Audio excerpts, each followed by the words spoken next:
Naniniwala si Ombudsman Samuel Martires na hindi masusolusyonan ang korupsyon sa Pilipinas.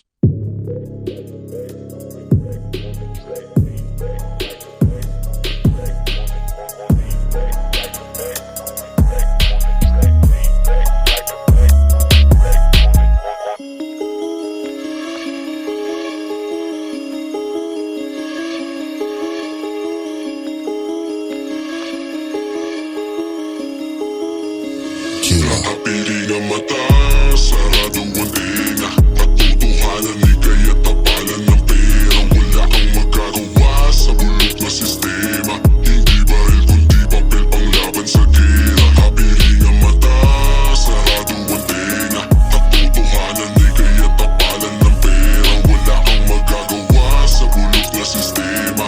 Hindi baril kundi papel pang laban sa gera. Kaya kung magre-reklamo ka na wala pa rin pagbabago, kalaban na sa likod ng taong papel na patong-patong. Tama ang mayaman bansa mo, kaso lang hawak-hawak tayo na mga nasa taas sindikatong hindi nagtatago. Sa likod na kalayak ang binigay sa atin kung sino pipiliin, pero pili lang ang pagpipili. Ang nakapilang Pilipinas ang isipin. Pipilitin kanila pag di mapaikot. Kung mabibilog ka na madalian, isa ka na sa mga tao na sa ulo may ipot. Ano, nadala ka na ba? O baka nagtataka pa? Natural na di halata pag di pa ka pa o di mo pa naamoy na iba. Binibida nila pagdating sa huli, ikaw ang nawalan. Kala mo kayo daw pero galing